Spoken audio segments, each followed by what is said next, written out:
On behalf of USAID and Resilience Links, I welcome you to Advancing Resilience Measurement, Principles and Priorities. I'm Sophie Fontaine with Resilience Links. Before we begin, let me orient you to the BlueJeans platform. On the right-hand side of your screen, you'll see most of your controls. Firstly, if you haven't done so already, please use the chat to introduce yourself. To ask questions throughout the webinar, please use the Q&A button on the bottom right. Feel free to upvote questions you'd like to see answered. If the presentation is too small on your screen, you can use the slide bar at the bottom of the window to adjust your view. Lastly, we are recording this webinar and will email you the post-event resources shortly following the event. You can also find additional resources on resiliencelinks.org.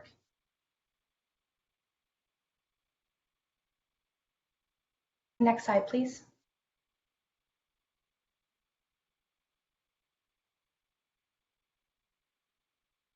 You can now see our agenda for today on your screen. Following some opening remarks from John Meyer from USAID's Center for Resilience, as well as Shuchi Vora from the Global Resilience Partnership, we will hear a detailed presentation on the core principles and priorities of resilience measurement from Greg Collins, Monica Canuthia, Alameo Siyum-Tafas, Aditya Bahadur, and Fernanda Zermoglio. After the technical presentations, we've also reserved plenty of time for Q&A.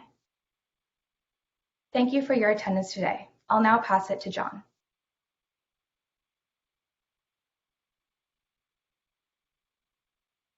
Thank you, Sophie. Good day and welcome to everyone. Very happy to see so many people joining us for a very important presentation and discussion. I'm John Meyer with the USAID Center for Resilience, and I'm going to open the session today. At its core, resilience is a very simple concept. It's about managing risk to protect well-being. We've been working collectively for many, many years to strengthen the resilience of participants and clients around the world and take some pride in progress made. But we're in a period of crisis and risk like we've never seen before, actually, and the level of humanitarian need is growing. At times like this, skeptics ask, what are we getting for resilience investments? And the challenge before us, like never before, is measuring resilience in ways that generate evidence that demonstrate clearly what we know in our hearts to be true, that our work strengthening resilience protects development gains, saves lives, and helps people remain on the pathway towards their development aspirations. But it's not easy, is it? What is it about resilience that makes it so hard to measure? Well, we know that it's not an observable thing. It is based on relationships. There are many levels. It's not just about people. It's about communities. It's about systems. It's about businesses, countries even. The sources of risk, as we're seeing, are very diverse and growing. How people react to risk is extremely diverse. The sources of resilience are a large collection. And finally, the nature of well-being outcomes that would demonstrate that resilience worked, they are also very diverse. It adds up to a complex mix for which easy answers aren't always evident. Much work to be done. For these reasons, I'm very excited to be part of this webinar, to hear the presentations that are coming, and to listen to the discussions and questions that we'll be hearing from very soon. Again, welcome and thank you. I would like to pass the mic to my friend Shuchi Vora from the Global Resilience Partnership. Thanks. Thanks, John. And welcome everybody. Gives me great pleasure on behalf of the Global Resilience Partnership to have so many people. I can see 211 people at this point. Very excited to have you all here. I lead the Resilience Knowledge Coalition at the Global Resilience Partnership, and we are a knowledge brokering initiative where we are really keen to further our understanding, our collective understanding on what resilience measurement means and how do we track evidence. But also, how do we do this in a way that is fair, in a way that is driven by demand, in a way that is not just meant for the decision makers, that is the donors and the policy makers, but also for the communities and the people who are at risk and at the receiving end of impacts of climate change disasters as we see them happen. And we see this event as a milestone in like a longer journey. When we conceptualized the event in May along with University of Arizona and Usaid, we had in mind that we want not just the report to be like a milestone or a standalone product, but we wanted to see webinars like these that socialize the idea of measuring resilience and the cutting edge understanding of what measuring resilience means, but also broaden discussions in policy and practice through events such as the Resilience Hub at COP27 this year, or the community-based adaptation event where we want to socialize this with the grassroots and communities on the ground, or even the evidence forum next year where we want to take this collective understanding of measuring and tracking progress within the resilience measurement space further with connections between research, policy, and practice. And with that, I hand over the mic to Greg and just welcome you all for what will be a great discussion going forward. Thank you. Thanks so much, Shuchi, and thank you really for stepping away from an important set of consultations you're having with your group today to make time to join the introduction. This really was a great collaboration between USA, the University of Arizona, and the Global Resilience Partnership, so appreciate your participation. Hi everyone, I'm Greg Collins. I'm an Associate Vice President for Resilience and International Development at the University of Arizona. And I'm going to provide an initial framing before we get to a discussion with our panelists as to the purpose of this webinar. And it's really to explore the outcomes of a recent meeting that we had in Washington, D.C. in May around advancing resilience measurement. That consultation report is available on Resilience Links. It was shared on LinkedIn through the Resilience Links platform.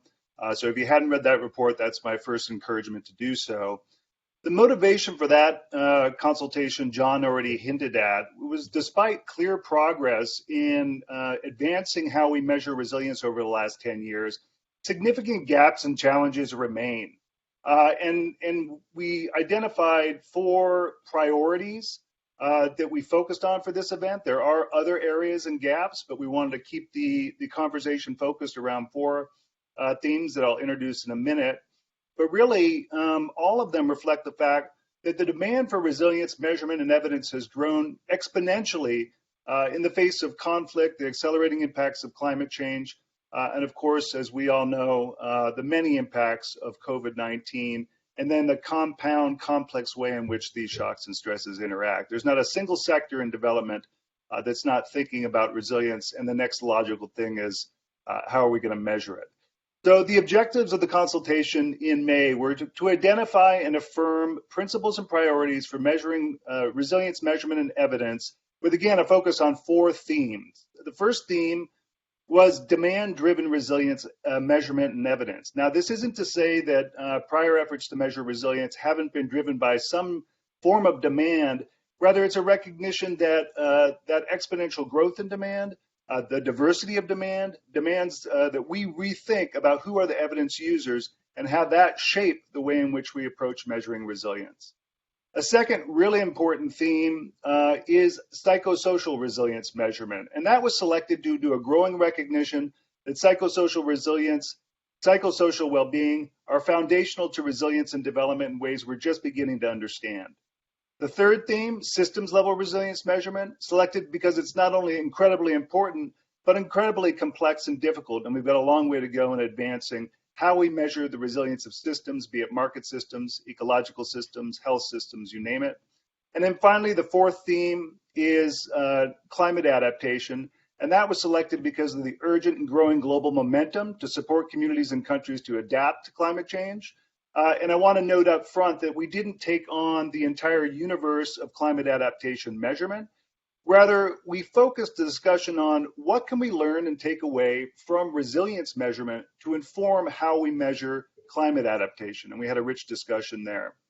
Now, I should also note that we kept the discussion at the level of principles and priorities, and the purpose there was really to set a common agenda for moving the work forward, to not get lost in the nuance of specific tools and approaches, but rather say, can we take half a step back and agree on a set of principles and priorities to drive this work forward, again in recognition that there are multiple evidence needs, multiple evidence users, and from that a range of tools and approaches are needed. There's not a single tool or approach that meets all needs.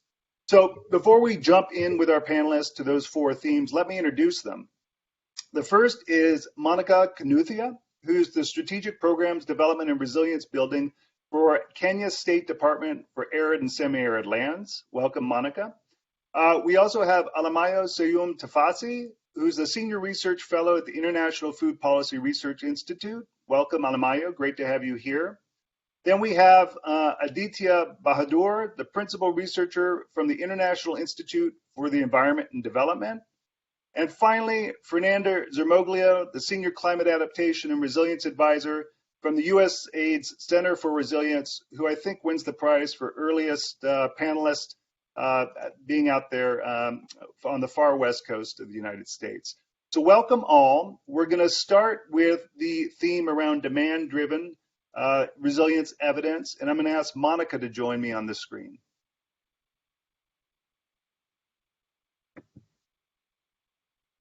Great, so I'm going to just briefly touch on the principles and priorities that came out of the meeting. I'm not going to read them all through, but I do want to give you a flavor of the discussion, and then I'll ask Monica to share her reflections as a government official in Kenya who's deeply engaged in the northern arid lands of the country and the work around ending drought emergencies there. So first, I've already mentioned this, but this real clear explicit recognition that we need to engage evidence users at all scales, and this includes communities, in the co-production of knowledge around resilience evidence and measurement, and really make sure not only that their voices are heard, but there's feedback loops so that communities, local authorities, project implementers are able to use resilience evidence to shape their decision making. So a recognition that evidence users and decision makers exist at all scales.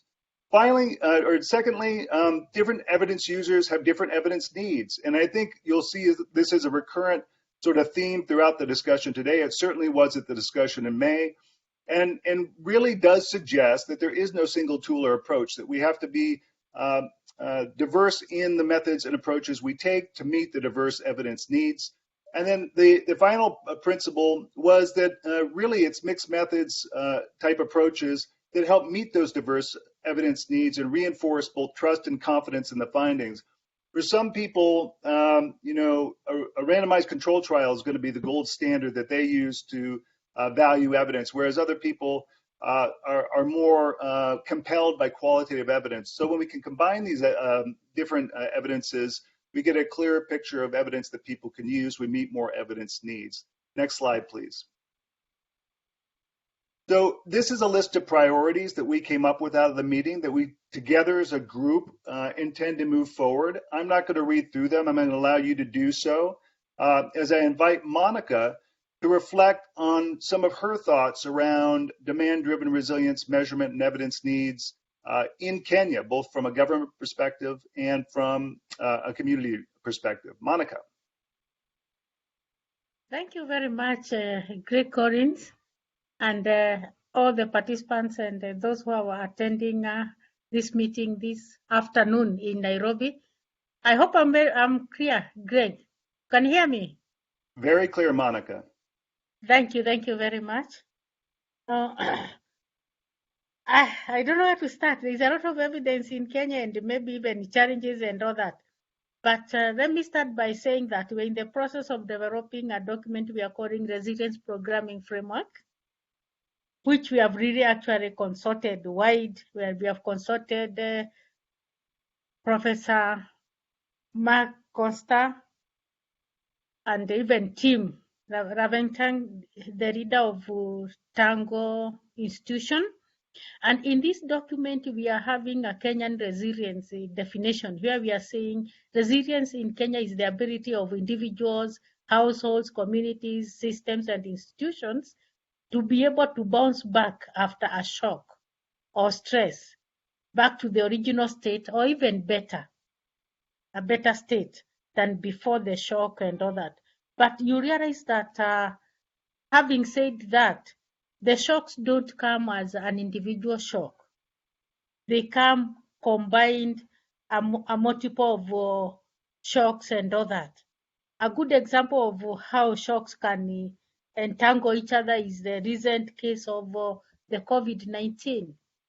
You find that like our ASAL communities, that is arid and semi-arid lands communities, who are already having effects of drought, some even floods and all that, where they were getting relief food. Then comes COVID. So it actually complicates the whole situation. So all the resilience programs are now turned to emergency programs. Everybody is running up and down, providing the food, shelter, and all that. So having said that, you realize that having different institutions, different development partners and all that, implementing different resilience programs, we need to sit back and ask ourselves, who needs this evidence? Because we are all out there implementing and all that. And definitely all the evidence users who are involved in this evidence chain, as it were, they need evidence. Like, for example, the communities themselves, when we tell them implement ABCD, they actually want to know, if I implement this program, maybe it's a water program, agriculture program, name it, healthy program. They are out there out in the field. This to know, if I invest my energy, my retro resources and all that in this program, will it leave me better than before?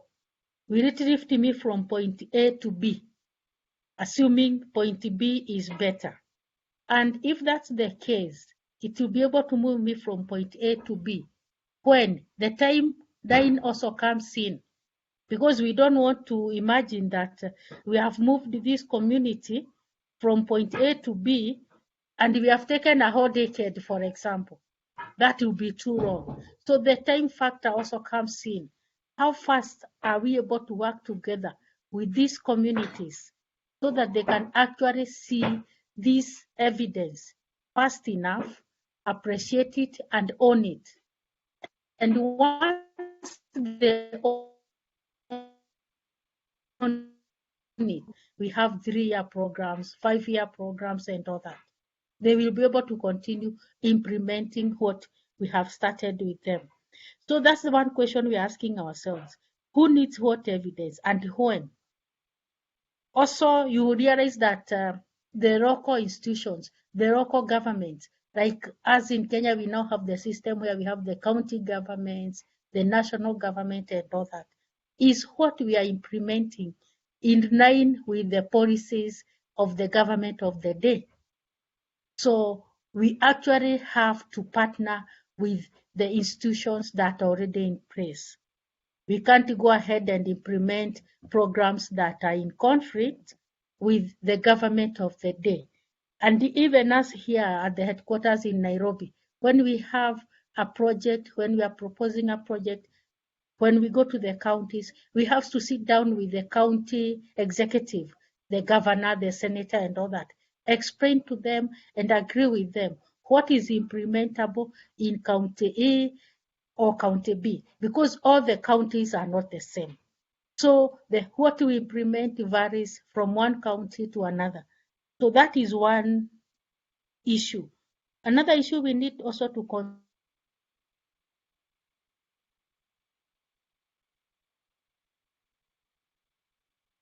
It sounds like we might have lost audio with Monica. Some wonderful contributions there. Sophie, can you confirm that you can hear me? Yes, we can hear you, Greg. Great. So hopefully Monica can rejoin and come back. Monica, thank you for those wonderful contributions. I think you reminded us that key set of questions. Who needs what evidence, and more important, or just as importantly, when do they need it? And I think the Kenya case, the Kenya case is incredibly instructive because devolution has localized decision-making to a county level. And then as you rightly point out, the recognition that communities, households themselves are investment decision makers. They're choosing where to invest their time, where to invest their resources, and they're principally important evidence users. We'll come back to this in the Q&A. We're going to move to our next theme now, but thank you for those wonderful contributions, Monica. We'll have you rejoin for the Q&A. Thank you very much. Great, so next slide, please. And I'm going to ask Alamayo to join us for this one. As he gets on camera, I'm going to briefly go over the principles that came out of the meeting.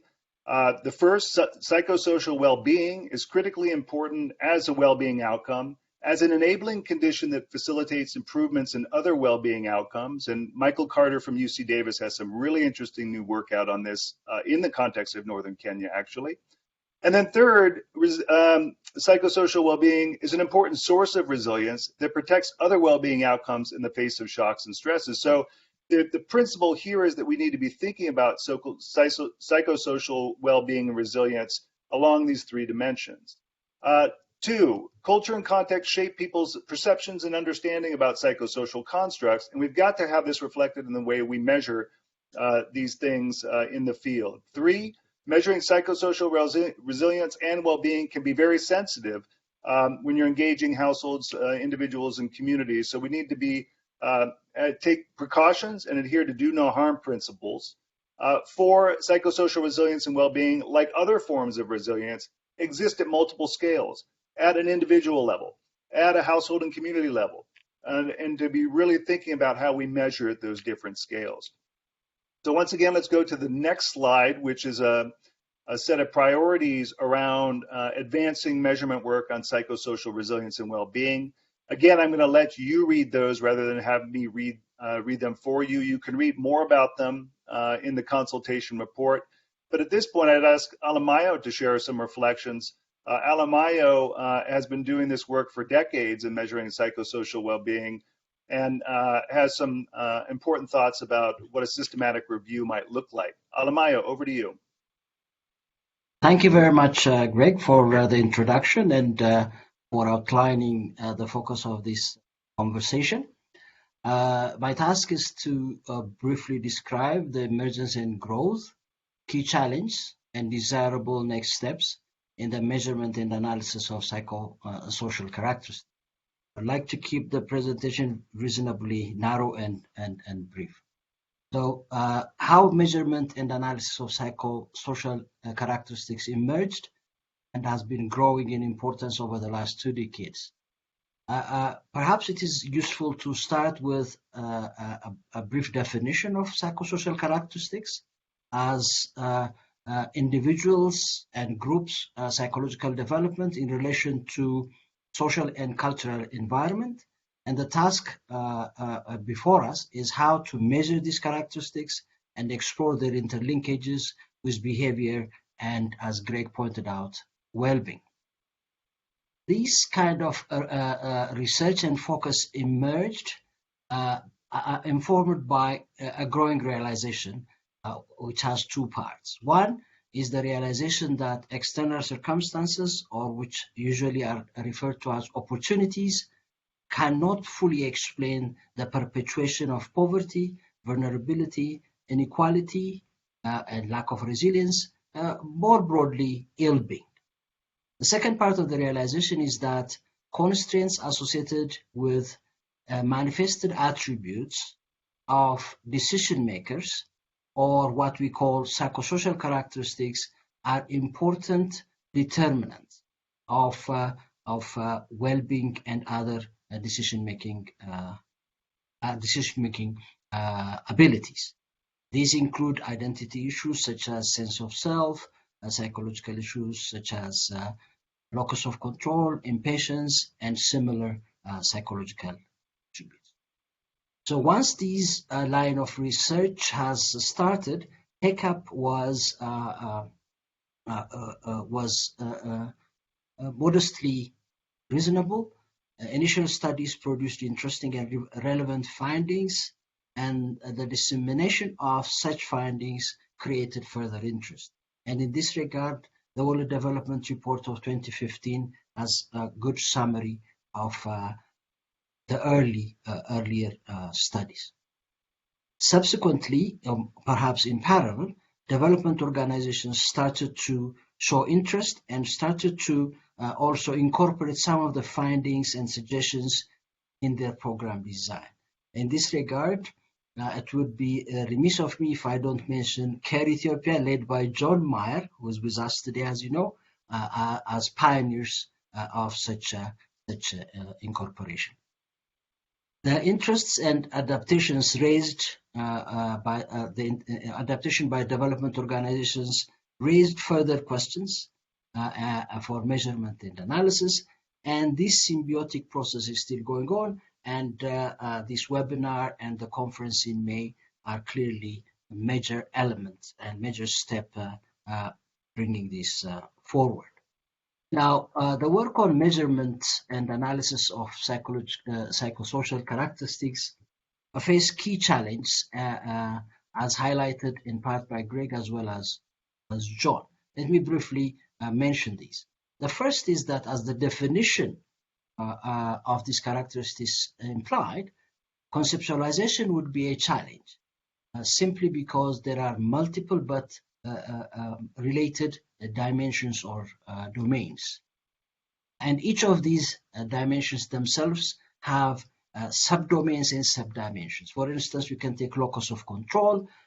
Itself has many components: occupation, health, and education. And we could talk about self-efficacy, aspirations, and all similarly. So that is a conceptualization challenge. Second key challenge is measurement. Now, as pointed out by John, psychosocial characteristics are generally not directly observable. And solutions in this regard are focused on two avenues. One is to try to infer them from observed behavior. And this, of course, has interpretational issues, because if we infer something from behavior, then it is not possible to explain behavior and outcomes on the basis of that. Another avenue was to focus on declared subjective assessments, and here we have measurement issues because related to responsiveness of subjects and attributes of instruments. Now, the solution here usually relates to appropriate design and sampling, as well as a validation of instruments, which is not usually practiced. We usually do not validate our instruments of data collection, and that has to become a much more regular feature of our work. The third problem is identification, and technically called the identification problem, and that is the feedback loop between behavior and psychosocial characteristics, or endogeneity more technically, complicates the ascertainment of causal links and thus program design. And the usual solution here are well-designed field experiments in collaboration with development programs, and sensible collection and use of non-experimental data, including qualitative surveys. Now, in terms of next steps, a lot has been said and the principles and the core priorities have been outlined. I'll focus on the fact that there is a need for systematic review. A lot of work in the last decade or so regarding multiple psychosocial characteristics in diverse communities and involving many programmatic interventions. So I believe it is an opportune time to review progress, assess impact, and identify gaps.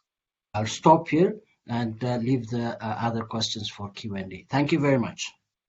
Thank you, Alamayo. That's an excellent contribution. And I think we're very lucky both to have your presence here today, but to have had you at the May event to help shape this, advancing this work. I think one thing you hinted at that's another challenge is the translation of the evidence on psychosocial well-being and resilience into policy and programming implications. It's not simply a technical sector, it transcends sectors and sectoral and technical interventions. So thank you for your contributions. I'll now ask Aditya to join me as we explore systems level of resilience measurement. Aditya, welcome.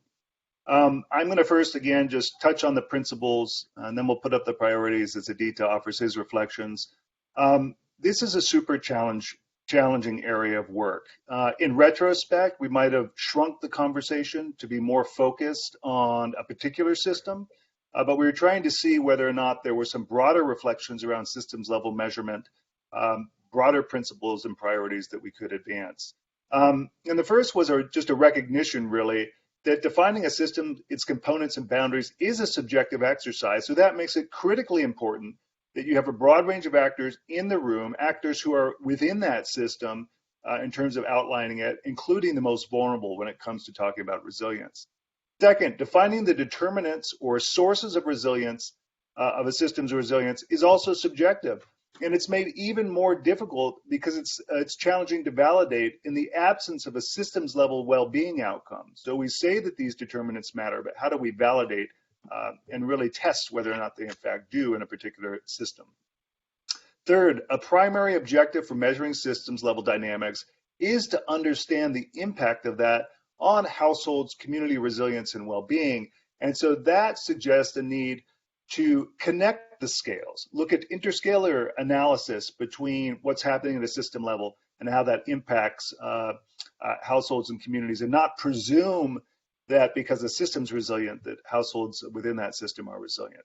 And then four, systems level resilience measurement must be highly sensitive to and anticipate unintended consequences and maladaptation. And we had a lot of discussion around this, around downstream effects, literally downstream effects. Shuchi shared an example at the event around India, and the fact that all of these things are connected. And this is one of the complexities around systems that provides great insights, but it's also one of the complexities that's incredibly difficult to measure.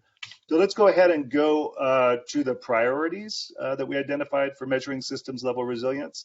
And Aditya, I'd have you offer some of your reflections on the challenges inherent to measuring systems and some of the work that you've done in this regard. Over to you, Aditya. Great. Very good morning, good afternoon, and good evening to everyone listening in. And a big thanks to Greg for inviting me to speak and for ladening me with what is probably the most difficult and nebulous of the four topics. But I'm going to try and make some short remarks. I think the first thing to just keep reminding ourselves is that resilience as a term has been used in a large number of contexts and disciplines, from psychology to information technology. And I think just important to be clear about the fact that I guess what we're talking about largely today is resilience in the context of socio-ecological systems. As such, I think it's also important to remember that much of the thinking on resilience, in the way that we talk about it in conversations such as these, has come from the perspective of ecological systems, where, for instance, some of the seminal studies on resilience have focused on things like lake petrification or the resilience of pest populations and forest systems. However, recently I reviewed close to 50 salient resilience measurement frameworks in the context of international development, and found that there was a disproportionate emphasis on measuring resilience at the household level. Now, this is not only because a number of the projects are aimed at helping individuals and households withstand different kinds of shocks and stresses, and that they're starting to employ the idea of resilience as a concept, and that this resilience then needs to be measured in line with existing MN practices, but also because, Greg, as you rightly said, measuring resilience at the system level is fraught with a number of challenges. And I'll outline four, and there are, of course, many more than four. First, it's very difficult to determine the boundaries of a particular system.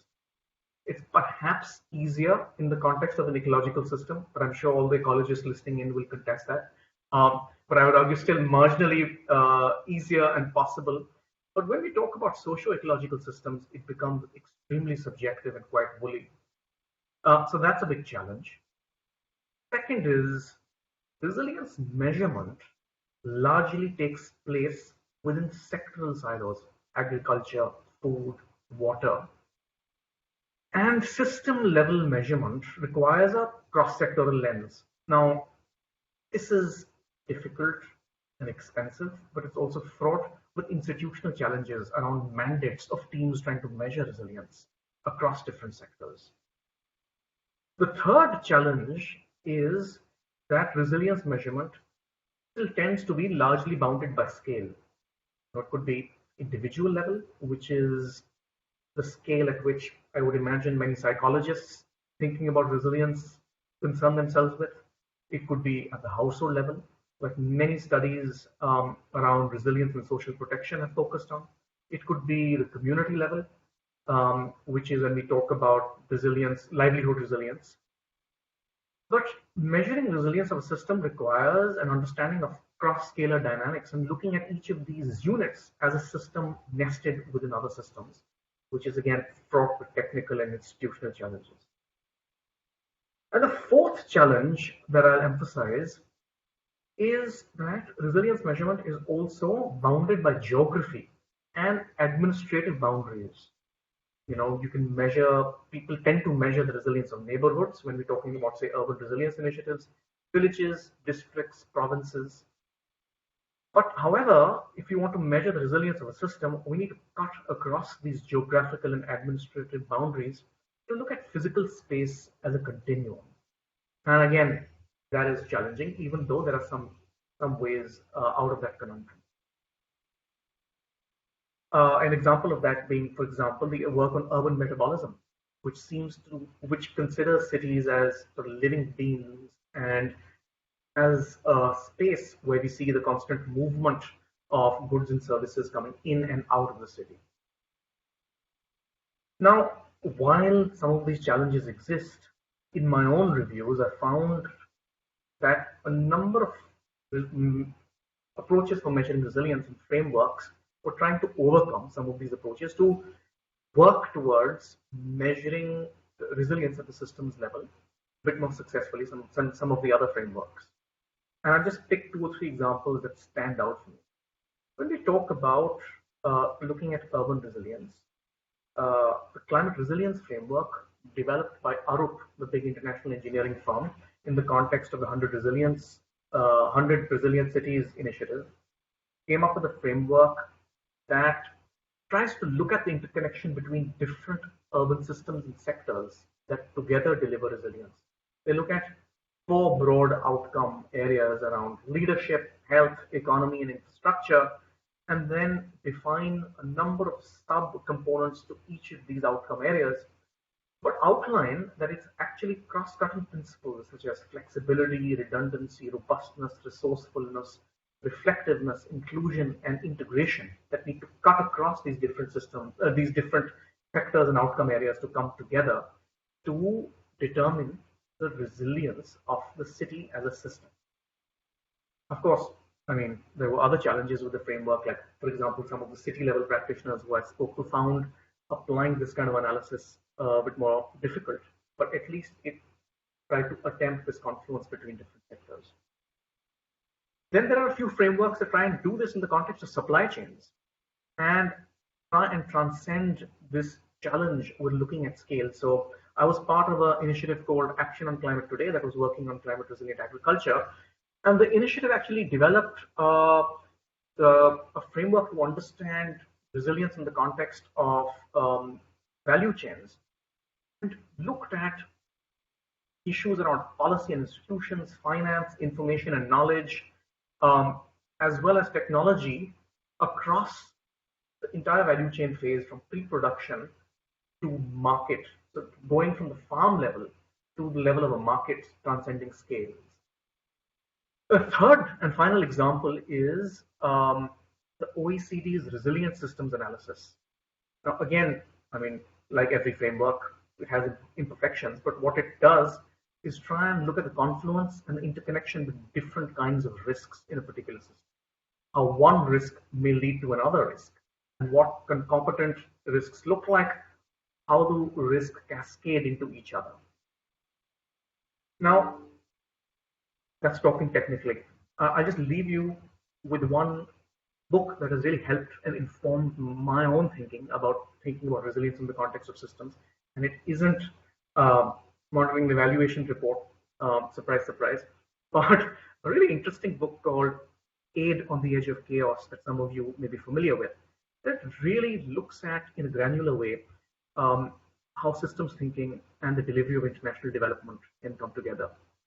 So overall, Greg, before I hand back to you, I just want to say that yes, measuring the resilience of systems is difficult, fraught with technical and institutional challenges, is currently underrepresented in the body of knowledge on resilience measurement, but it's crucially important if you're going to actually make a genuine impact on making vulnerable communities in the context of diverse shocks and stresses better able to function and flourish. Thank you, Aditya. Wonderful contributions, and I hope we'll be able to share some of those resources you mentioned with the group. You've done a number of these reviews over the years that are just so valuable to survey the landscape on different frameworks, and we'll make that available to folks once you publish it. And also a critical reminder that just because we're more comfortable measuring at the household level doesn't mean we shouldn't be pushing ourselves into this challenging space of measuring systems. And we have seen the work advance over the years. There's still a lot of challenges, but we can't turn a blind eye to that fundamental truth that system resilience does exist at a system scale, and that's critically important for individual and household well-being and resilience. So thank you, Aditya. We're going to move to our fourth thematic now, and I'm going to ask Fernanda to join on camera. And this is resilience and climate adaptation. Now recall, we really focused this conversation around the potential for resilience measurement and the advances that have been made there to help inform how we measure climate adaptation. And we did reach the first conclusion that resilience measurement frameworks and approaches do provide an important means of measuring climate adaptation that complements other approaches and fills a critical gap. And that's important because there's been a ton of work done on climate adaptation measurement, whether it's measuring climate actions, measuring climate finance, and this isn't to dismiss any of that. It's to say there is a valuable addition that resilience measurement approaches can make to the climate adaptation measurement space. The second principle, resilience approaches to measuring climate adaptation measure capacities that enable people, households, communities, countries, and systems to adapt and manage the impacts not only of without compromising current well-being, but without compromising future well-being, and a real focus on the fact that some of the actions that people take that make them resilient in the moment actually can be maladaptive and make them more vulnerable for a future. So that needs to be built into the way we measure climate adaptation from a resilience approach. The third one there, and it's been mentioned several times throughout this presentation, climate shocks and stresses occur in a complex risk within complex risk environments. Aditya just mentioned this in relation to systems, and Monica mentioned it too in her description of the impacts of multiple shocks and stresses in northern Kenya. And so to make sure that we're not only measuring exposure to shocks and stresses, but understanding how they're interacting and compounding with one another. 4, flexibility to adapt to a range of potential adaptation futures is a source of resilience and form of adaptation in the face of uncertain futures. So flexibility itself being a source of resilience. And then number 5, sustained processes for involving communities in the co-production of resilience. Climate adaptation evidence is required. That was featured as a principle under demand-driven resilience measurement as well, but a critical reminder that local knowledge, indigenous knowledge are critical components of advancing efforts to support communities and countries to adapt in the face of accelerating climate impacts. So once again, I'm going to put a set of priorities up on the screen and then ask Fernanda from Usaid Center for Resilience to offer some of her reflections both on the challenges and opportunities related to taking some of the lessons we've learned from resilience measurement and adapting, evolving, and using them to inform how we measure climate adaptation. Fernanda, over to you.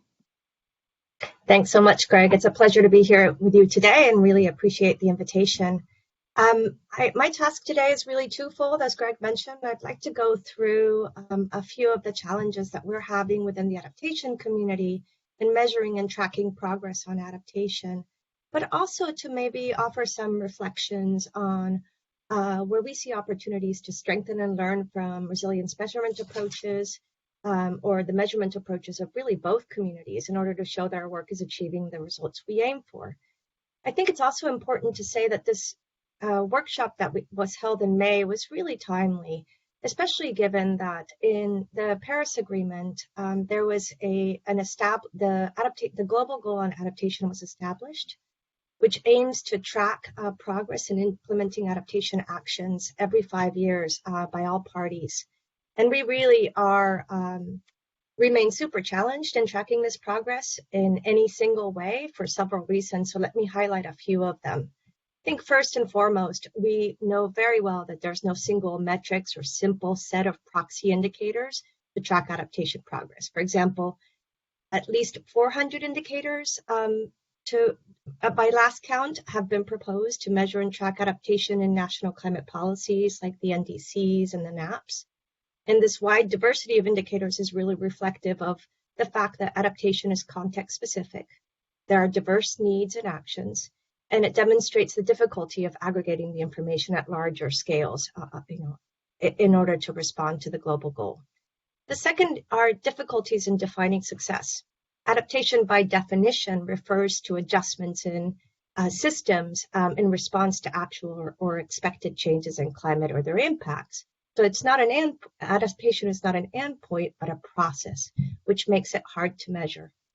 Some indicators in the broader community track goals or endpoints like poverty reduction or food security, so these outcome indicators, while others track the progress of getting there. To what extent are we being exclusive, locally led, using ecosystem-based approaches, explicitly considering issues of justice, equity, and sustainability? Third, and this is probably obvious to all, but there are often significant time lags or delays between when actions are implemented and when outcomes can be observed or assessed. So outputs are often the things that we can track in the first few years of a project when it's implemented.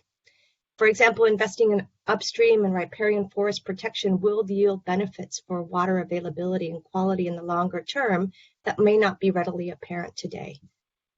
And finally, we need to be very cautious, as Greg mentioned, about the potential for maladaptation, that is implementing measures that address short-term concerns but inadvertently introduce longer-term risks, especially those that create lock-in and path dependencies that limit future choices.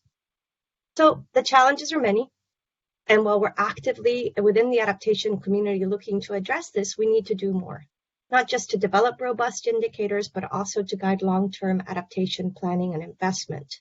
And the Resilience Measurement Workshop further enriched and energized this discussion in several important ways. So let me just note a few here.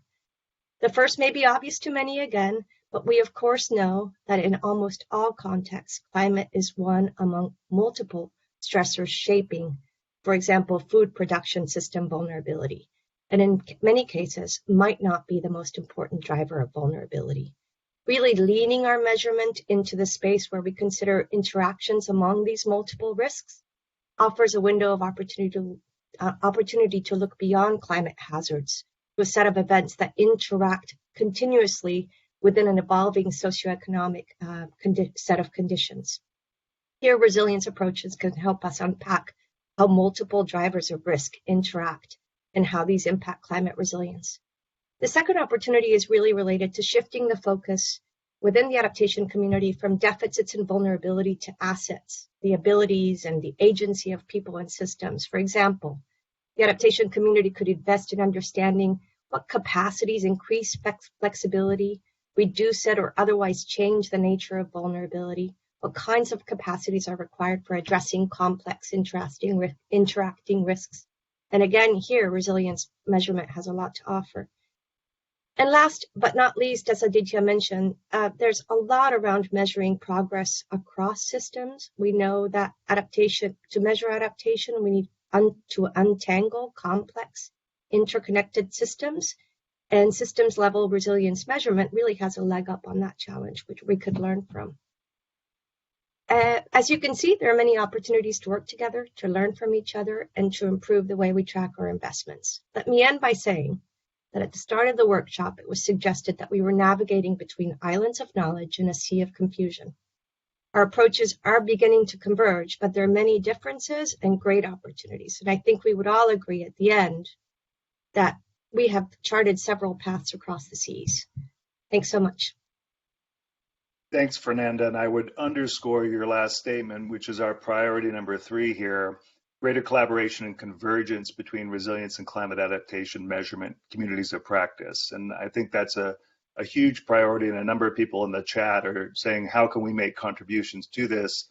And we'll allow the panelists, including John Meyer, to reflect on that from a Usaid perspective. But I think this is one of those challenges that requires collaboration across different actors.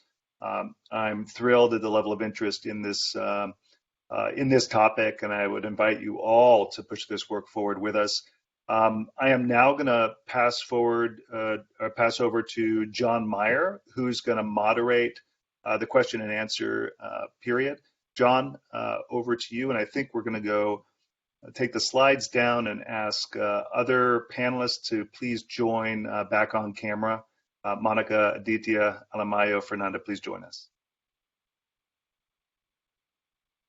Yeah, thank you, Greg, and thanks to all of the panelists for scratching the surface with us of the work that needs to be done in these 4 themes, and not to mention there are probably 4 other themes we could have chosen for the workshop and had as much interesting work in progress done. For the guests, I think Sophie has reminded that there's a Q&A function, and you're welcome to add your questions there, and I will be offering them in order as much as time permits. And we'll get started now with a great question from Karimi Gitonga, who asks, it would be interesting to hear how demand-driven evidence needs could be equitably prioritized, or when different groups of stakeholders in the same location may have needs that are contrary to each other. The question is for Monica. So Monica, do all stakeholders have the same information needs, or how do we prioritize amongst them? Okay, thank you very much. I hope you can hear me. Yes, we can. John, you can hear me, okay. Thank you very much. As I said earlier, different stakeholders have different needs. But to me, one thing that cuts across common in all the evidence users' needs is the timeliness. The development partner needs to know how the funds have been used in good time. The government needs to know whether the policies are being applied in good time. The evidence users themselves, the communities also need whether results of this program will be out as soon as possible. Like the earlier example I gave, results of a project, if they'll take a whole decade, to me that will be too long for even the communities. So all of them need different evidence results but the timeliness is common across the key. How soon can we get this evidence? To me, should be as soon as possible. Issues to do with like M&E, for example, of a project. We don't need to wait until a whole project of 5 years or 3 years or 4 years has ended before we do an M&E to get some results. Ongoing M&E will be very key, so that at every stage, maybe annual or 6 months or so, we have some results for the communities, for the evidence users, for the implementers themselves, and also for the communities and the local governments also. Another aspect that I would put as far as the communities are concerned is involvement of these communities, involvement of the evidence users, because there is the temptation to think that we have these very good ideas and we come to them, to the communities. But we also need to realize they have good ideas. We all know they have been surviving in these different environments for a long time, since time immemorial, despite the effects of climate change and all that. They have been surviving there. So we need to involve them right from day one, as it were, during the planning of these projects, implementation, identification of priorities. From where I sit, I may think a community needs a health center, for example, but maybe that's not their priority. Maybe their priority is a market, to market their produce. Maybe is to have a local road somewhere improved so that transportation to the market can be improved, to reduce the wastage of post-harvesting wastage and all that. So we actually need to look at all these issues. There is a lot of integration of these issues. So that's my take for now. And I think they all need timely results for them to make decisions. Thank you, Monica. Yeah, we have a lot of questions here, so we'll try to be efficient. Next one is from Jennifer Cisse, whose question might be answered by Fernanda. She asks, as Usaid implementing partners continue their work in resilience and climate adaptation in the field, what might they do or produce that would be helpful inputs into the technical working group and USAID's thinking moving forward? Fernanda and or others? Yeah, John, thanks so much. I think one of the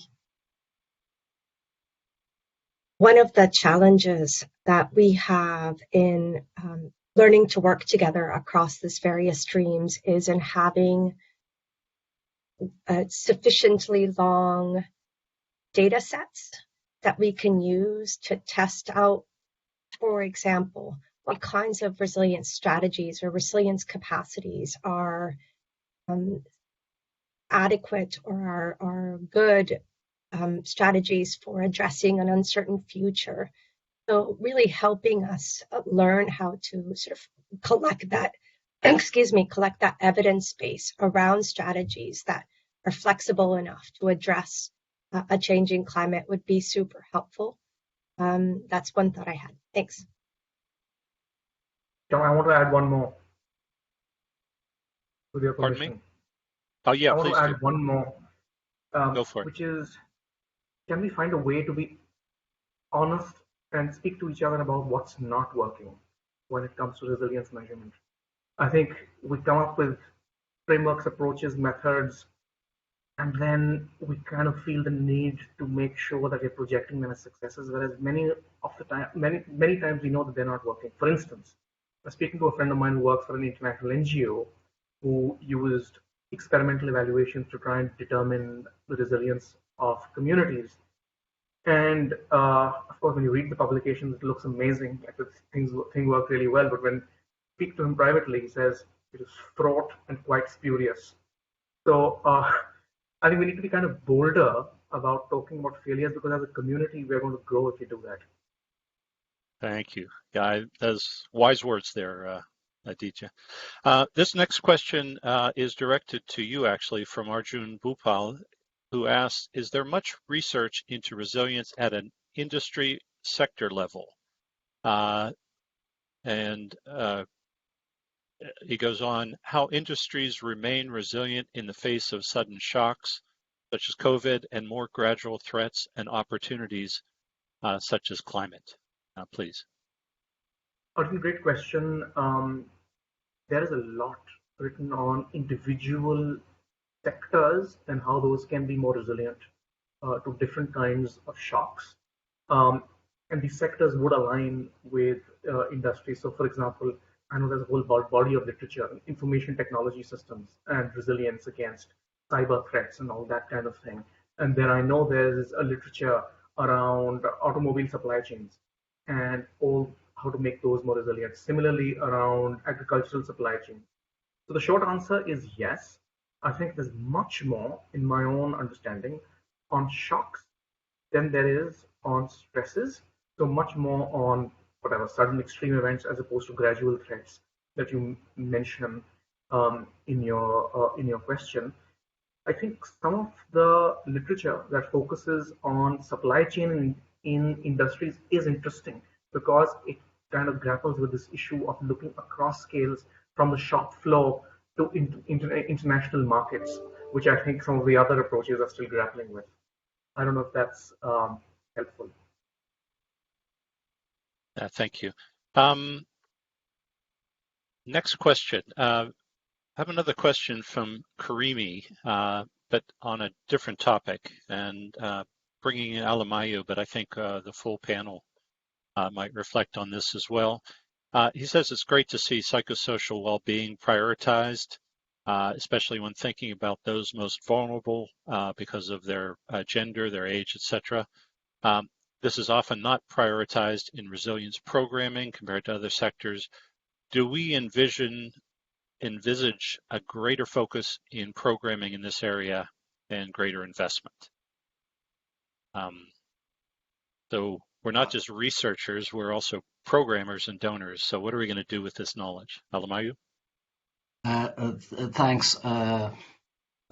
Clearly, it is important to link reasonable findings, robust findings of research on psychosocial characteristics at the individual and the group level to the design of programmatic interventions that would help address, broadly speaking, resilience deficiencies. That is the objective. That's the ultimate objective. Perhaps we haven't gone as far as we should in strengthening that linkage. A lot of the research is still struggling with methodological concerns and robustness questions. But there are attempts at that, and as I said, John here is a pioneer, and some success has been achieved, but a lot more needs to be done, and that's actually one of the priorities. Thanks. Thanks, Alamayu. I will add a word, but rather about the study that Greg referred to from Kenya. Michael Carter, UC Davis, and his team found that people who were suffering from depression were much less likely to adopt practices promoted by the programs there. And there's much more to the study, but please go and read it. But that's fascinating stuff, and just highlights how important the psychosocial aspect is to work in agriculture and virtually everything we do. John, could I chime in on that one too? Yes, please do. So I did want to highlight that work that Michael Carter did was looking at the work of the BOMA project in Kenya, but I say that because I want to highlight a broader body of work that used to go under the name graduation, now has been sort of renamed economic inclusion.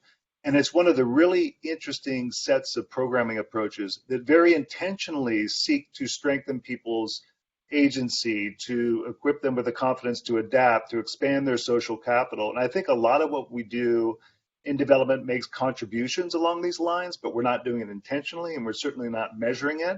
And I'm recalling a Feed the Future program in Ethiopia where there was a qualitative end-line evaluation done, and they were asking women who participated in this milk cooperative what were the greatest benefits of the program, and they had assumed it was the increase in income. And the women said, in fact, it's because I'm now connected to this network of women. We pool resources when times are good as capital, and we lean on each other when times are rough. So I think as we awaken as a field to the importance of this stuff, to begin to really jump on, okay, what does this mean for our programming and policy, and intentionally programming this stuff is going to be absolutely critical. Thanks, Greg. I'm going to move to the next question, which is actually quite a broad one and might be tough to answer. Greg is indicated as the respondent. Narayan Gyarwal asked, resilience measurement is being used loosely in the development field. Do we have a basic or foundational or conceptual framework for resilience measurement? Do we, Greg? We do. The challenge might be there's more than one, but I think there is. I'm recalling 10 years ago when we were fighting over what the right proxy well-being outcome was for measuring resilience. We've come a long way. I would point the questioner to the 2014 FSIN resilience measurement principles, which lays out a set of technical principles. The work we did in May was really to advance around 4 themes, but to build on that original work that lays out some key principles around resilience measurement. Usaid also has long used a resilience measurement framework developed in collaboration with Tango International, and that's available on Resilience Links in the Practical Guidance series on resilience measurement. So I think we've come a long way on this front. I think not everybody's always aware that these frameworks and tools exist, and I think one of the challenges ahead, reflecting on Fernanda's reflections and conversation, is that framework as is not going to do it for taking a resilience approach to measuring climate adaptation. So we need to adapt, evolve these frameworks. But I don't think we need to get caught up in debates over word for word definitions of resilience. I think there's largely coherence, even if different adverbs and adjectives are used. And I do think we can share some frameworks through this platform to sort of recirculate those. There was a lot of work done early on to develop these things, and I think they haven't gotten as much fanfare lately, but they are definitely out there. Thanks, Greg. I'm going to move to a question from Akindor Bernard, who asks, how do we differentiate between coping strategies at household or community levels and those at the systems levels, and resilience measurement at those levels? I guess this has to do with how coping strategies relate to resilience in our measures, our metrics, and do we have standardized tools to measure resilience at different levels? Aditya, do you have thoughts on these questions here? I have thoughts, but I don't have the audacity to claim that I have an answer to such a difficult question, but a really great one. So I don't think there are any standardized tools. I think there are a whole range of tools out there. And in fact, many years ago for the GRP, a colleague and I had prepared something called the Resilience Navigator that categorized all the resilience measurement tools out there that could be selected on based on a number of parameters. I'm not sure what happened to that. To allow people in different contexts to choose the tool that is most valuable. I think the question around coping capacity and resilience is a good one. And I think there's some really useful guidance out there from the FSIN people, from AID, especially around negative coping capacities, because you can enhance resilience capacities and you could deliver increased well-being despite shocks and stresses, but that might be because at the household level something funny is going on in terms of negative coping capacities, like whatever, women are eating less, as a result of which whoever's well-being you're counting is going up. And I think there is literature out there on how do you actually, underlining the importance of focusing on negative coping capacities and demonstrating that it could be antithetical to the aims of achieving resilience. So I would point you to some of the FSIM literature that I found very useful in that regard. I'm sorry, was there another part of the question that I missed out, John? No, I think that what I would like to say, and thank you for that answer, is that we've had panelists refer to documents or articles that would be useful resources that aren't necessarily being shared here. Many of them can be obtained through or on the Resilience Links website and from other sources such as the Real FSN website, or write us a note and we'll see if we can dig those up. But I do want to move on. We have a lot of questions coming in, and want to. Maybe I can chip in a minute. Yeah, sure. Please, Monica. Thank you. Okay. As part of the issues to do with the coping strategies, in Kenya, what we have observed at community level, you find that most of these coping strategies are unfortunately negative. Issues to do with like skipping a meal. You find that so many communities in our ASAR areas, you skip a meal and you visit them and they tell you, these days we survive on only one meal per day. We all know that is not healthy. So that is a negative coping strategy.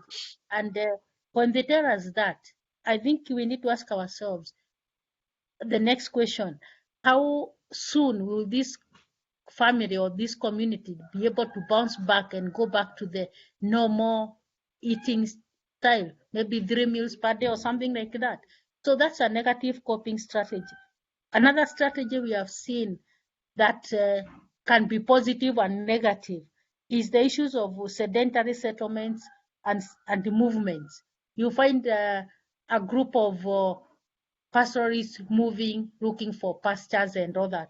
Yes, much as is a coping strategy for this group, they bump into another community and we end up with the community conflicts, for example. So you find that, yes, this part of the community has been able to get pasture for their livestock. The animals can survive. But on the other hand, there are now conflicts, and some of these conflicts have led to death of human beings, animals loss, and all that. So actually, most of these coping strategies in the communities, they end up with the maladaptation, as it were, with negative impacts. Over to you. Thanks for that addition, Monica.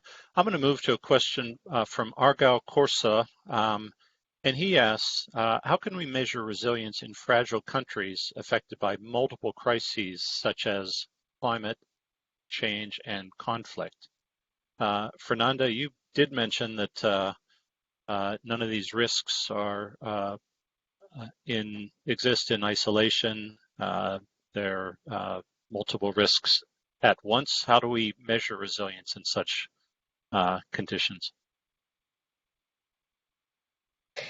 Yeah, thanks so much, John. I think I may actually take the opportunity to pass this question on to Greg, because we have done quite a bit of work in measuring resilience in fragile contexts, and he has some great insight from our previous investments within Usaid.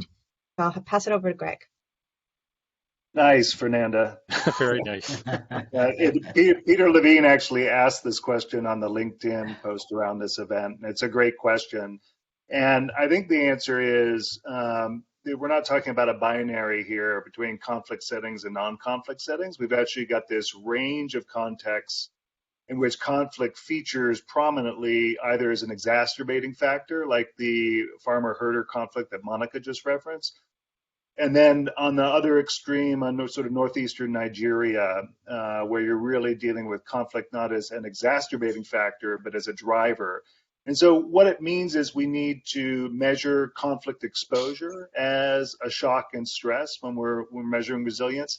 But we also need to really think through what are the potential sources of resilience that enable households and communities to manage conflict in the moment, to mitigate the impacts of conflict on their well-being, while at the same time realizing that our end state here isn't for communities to be resilient in the face of ongoing conflict, but rather to work with local authorities and others to help address conflict issues But there are sources of resilience that probably transcend the types of shocks and stresses you're exposed to. But I'm recalling some work that Daniel Deng has done in the context of South Sudan, and really put much more emphasis on measuring social cohesion as a source of resilience in the face of conflict shocks, whereas we haven't seen that as much in the resilience measurement in places where we're dealing with recurrent drought crises, et cetera.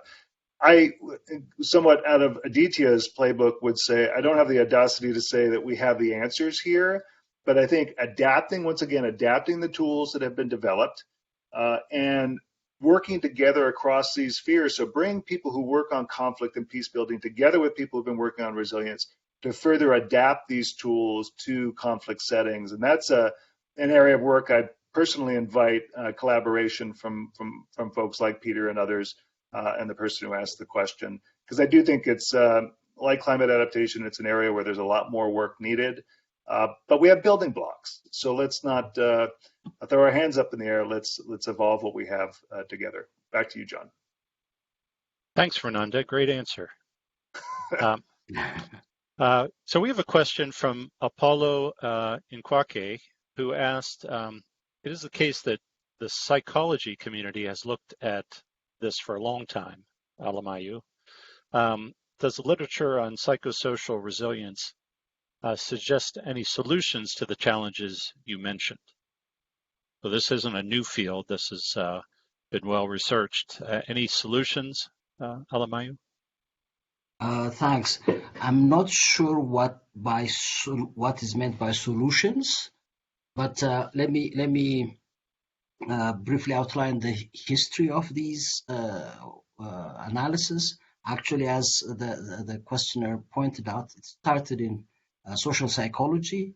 A lot of these concepts, such as locus of control, emerged from that literature, including also aspirations and self-efficacy and so on.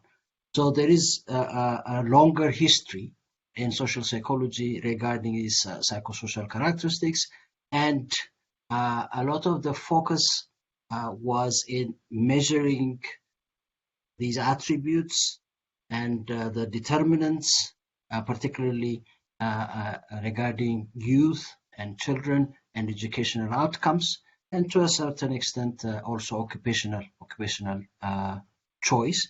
And the general response as a solution is to have interventions that boost the self-efficacy or internal locus of control of individuals and to a limited extent groups.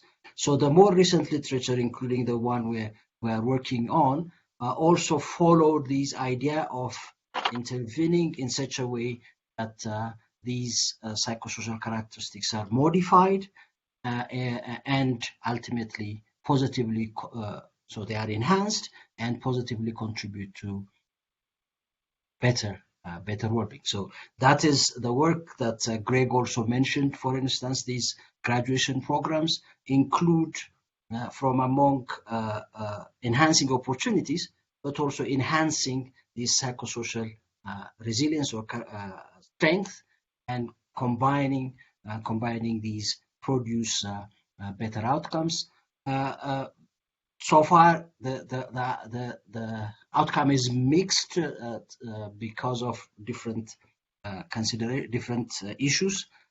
For instance, in Ethiopia, we have such a program which has some impact, but not as much as expected. And there are other places also where this is observed. So there are such solutions and work in progress. Thanks. Thank you, Alamayu. We have time for a couple more questions. The next one is from Tracy Mitchell. Hi, Tracy. She says, it's a great step to know priorities within each of the four categories. I see that other implementers are asking questions about what implementing partners can do to advance this. but can Usaid explain their next steps to advance these priorities? And this question was directed at me. What I would say is, Usaid is part of a community of practice, if I can call it that. The participants at the workshop and on this call represent a great diversity of institutions and stakeholders and end users, practitioners, etc.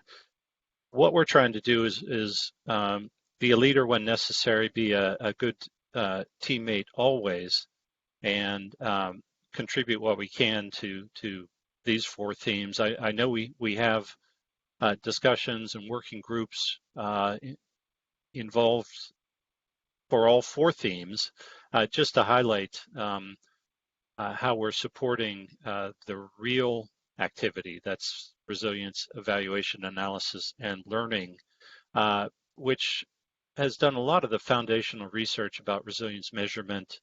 What we're trying to help them do, or they're trying to help us do, is extend the tools to more of a field focus to become more demand-driven than tool-driven, so that Usaid missions and its partners and communities, etc., have tools that make sense to them, that they can apply and that yield evidence that is meaningful. A lot more that I could say, but I won't say right now.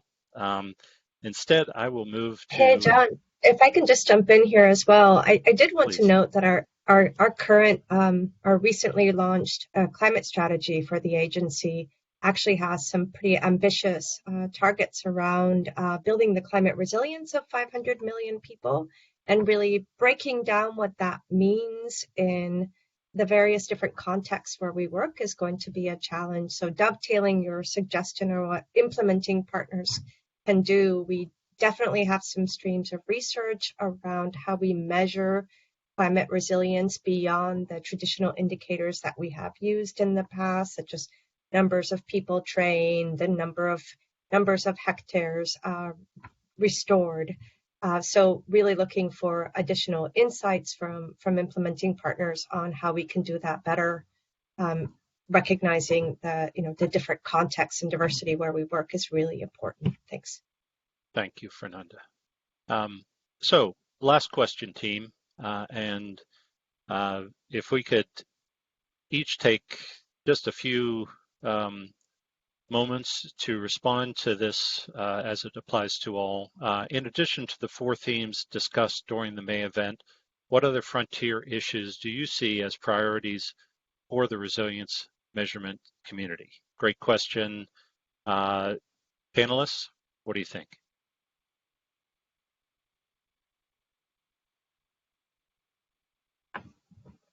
I'll jump in.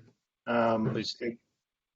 It relates to demand-driven, and a question was asked earlier, and the question, that whole demand-driven theme emerged in relation to a recognition that we're heavily tilted towards donor needs, high-level policymaker needs, and this entire body of resilience measurement and advancing this work. And it doesn't matter whether it's psychosocial resilience measurement or measuring climate adaptation, needs much greater rooting in the perspectives of communities and local actors. And that is something that this group, whether you're with Usaid or with an NGO or another partner here, can make happen. And so I feel like there's an urgent need to rebalance. That's a little bit restating one of the needs, but I think it's one of these things that transcends themes, really tap into local insights, perspectives, on all of these topics, whether it's climate adaptation, psychosocial, even systems. Back to you, John. Thank you. Another panelist, what other frontier issues do you see? Yeah, John, I'm happy to chime in here. I think one of the big issues that we really didn't begin to tackle at the conference, but I think is an emerging priority, is the recognition that people are on the move, whether they're migrating seasonally for work or permanently, and our resilience measurement approaches to date, and really our adaptation measurements approaches to date, have focused on resilience being place-based. And so, for example, how do we tackle movement or migration as an adaptation strategy? What is the role, like how do we measure resilience, remittances in terms of resilience? I know, for example, Mexico has a program called Tres por Uno, where if remittances are invested in economic empowerment within communities, for $1 invested by a remittance dollar, $3 are given by the government as sort of a stimulating benefit. And so the question is, how do we move beyond place resilience? What is the role of, how do we measure the resilience of people on the move? And I would be really keen to hear from Alemayu and others on that topic moving forward. Thanks so much. Thank you, Mitch. Can I come in? Actually, we have very little time. If we could go to Aditya now. Sure. I'll be quick. I think just to complement Greg and Fernanda's emphasis on this, I think I'm going to talk about, I just want to mention a tool. I think we need to think much more seriously about the use of new technologies, big data, artificial intelligence, and how we deploy those to understand resilience, because I think there's a lot there that can help us overcome some of the challenges that we've talked about. I'm not a big data evangelist. I approach it as a skeptic. But I think we need to engage with it meaningfully to use it in the way that we feel is helpful. Oh, thank you. Can I come in? Yes, you most certainly can, Monica. Sorry. Thank you very much. Just to add to what all the others have said, very good ideas. So I just want to add 2 points. The issue of cross-border communities and conflicts and all that, especially in the Horn of Africa, I think that's something we really need to look into, and how resilience of those communities can be handled, because you find that they are really caught up in between. You find that some of the communities are on one side of the country, like the case of Kenya, for example. You find that a family has some members on the side of Kenya, the other one on the side of Uganda, and vice versa. Same with the Somalia and all that, Ethiopia, Tanzania, and all that. And you find that these cross-border communities face a lot of challenges. So I think that's an issue maybe in future we may need to look into. Let me jump into the other one because of time. Another issue we may need to look into is the political instabilities and to some extent lack of political will. And you find that sometime back in Africa we had what was called the Abuja Declaration, where the countries were being encouraged to put at least 10% of the investments to agriculture. I think only very few met that. And even now, like in our country, for example, where we have the county government, you find that most of the investment in the county is not going to building resilience to communities. You find that resilience building programs are not being given priorities. So I think we as resilience proponents and experts, we really need to engage our governments and other arms of the systems to encourage them to even invest more in resilience, and even also invest more in the communities that are vulnerable, like I've mentioned, the border communities. Thank you. Over to you. Thank you. Yeah, Alemayu. Okay, I want a quick reaction, or a quick point related to actually the first question asked in this Q&A, and that is the importance of agency, or the power to influence that groups and individuals have in society. This is not uniformly distributed, and there are institutional structures that determine that distribution. We have to give greater attention to those structures in our measurement and analysis. Thanks. Thank you very much. Before I hand it back to Greg, let me just say that other questions will be answered in the LinkedIn link that Resilience Links maintains, and I'm hoping most of you are members of. And really thanks to the panelists and the participants. Greg, over to you. Thanks, John. And just there's a lot of great questions that came in. We will have this group offer their insights on them. I also really celebrate the sharing of resources in the chat that occurred over the last hour and a half. That's fantastic. We're all part of a community driving this together. And I really like Monica's closing, which is a reassertion of the importance of evidence for decision making. We need to provide policymakers with evidence that compels them to make these investments.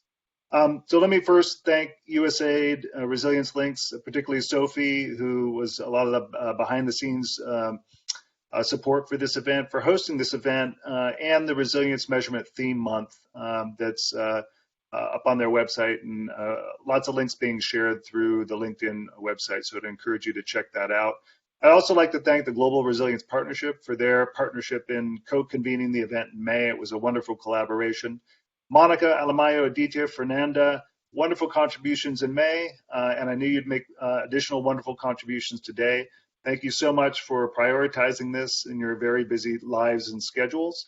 But above all, I'd like to thank all of you for joining today, taking an hour and a half of your time to hear a little bit about what we discussed in May at the Advancing Resilience Measurement Workshop, but more importantly, to move forward with us as part of what John said, a community of practice, perhaps loose at this point, but pushing this work forward.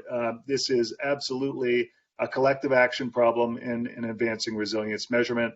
So I encourage all participants to check out the Advancing Resilience Measurement Consultation report, which was also shared in LinkedIn, and wish you all a wonderful rest of your morning, afternoon, evening, and good night. Thanks so much, everyone. Thank you very much. Thank you very much. Bye.